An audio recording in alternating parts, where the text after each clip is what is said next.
Halo teman-teman, kami dari kelompok 5 bersama saya Rahma Komar Ramadan dan teman-teman saya Aiswara Hayati, Arina Iladinika, Michael Wijaya Kusuma. Di sini kami akan menjelaskan tentang penyimpangan pada masa demokrasi pemimpin.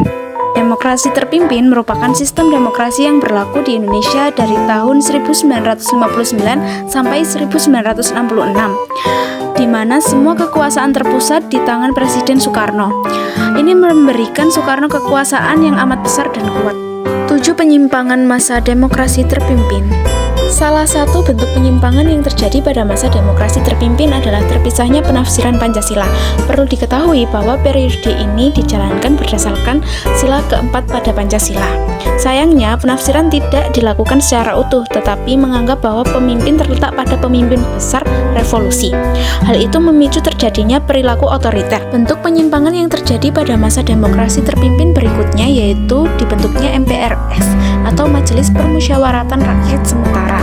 Pembentukan tersebut menjadi cikal bakal dari MPR. Pembentukan MPRS ini dipilih sekaligus diangkat langsung oleh Presiden.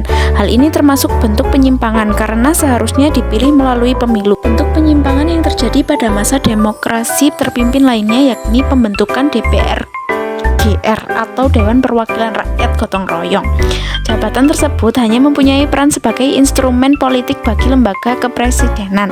Di sisi lain, lembaga legislatif mempunyai peran yang cenderung lemah. Penggeseran makna demokrasi terpimpin. Bentuk penyimpangan yang terjadi pada masa demokrasi terpimpin selanjutnya adalah bergesernya makna demokrasi terpimpin. Pada pelaksanaannya, periode ini dijalankan dengan berpusat pada kepemimpinan presiden. Padahal, nilai demokrasi tidak dijalankan berdasarkan berpusatnya kekuasaan pemimpin.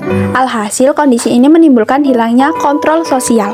Bentuk penyimpangan yang terjadi pada masa demokrasi terpimpin berikutnya adalah terbentuknya konsep Nasakom. Di masa pemerintahan ini dikembangkan konsep Nasakom atau nasionalisme, agama, dan komunisme. Hal ini ditunjukkan untuk menyatukan perbedaan pemikiran politik. Bentuk penyimpangan yang terjadi pada masa demokrasi terpimpin selanjutnya adalah adanya penetapan presiden seumur hidup. Di sisi lain, jika ditilik dari UUD 1945 pasal 7, telah disebutkan bahwa presiden dapat memimpin selama 5 tahun. DPAS menjadi salah satu lembaga yang dibentuk pada masa demokrasi terpimpin. Anggotanya pun ditunjuk langsung oleh Presiden. Presiden Soekarno membentuk sendiri MPRS melalui penetapan Presiden nomor 3 tahun 1959.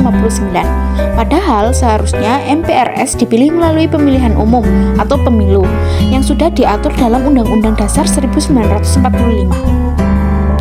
Demikian sederet informasi mengenai bentuk penyimpangan yang terjadi pada masa demokrasi terpimpin yang bisa kami sampaikan. Terima kasih atas perhatiannya.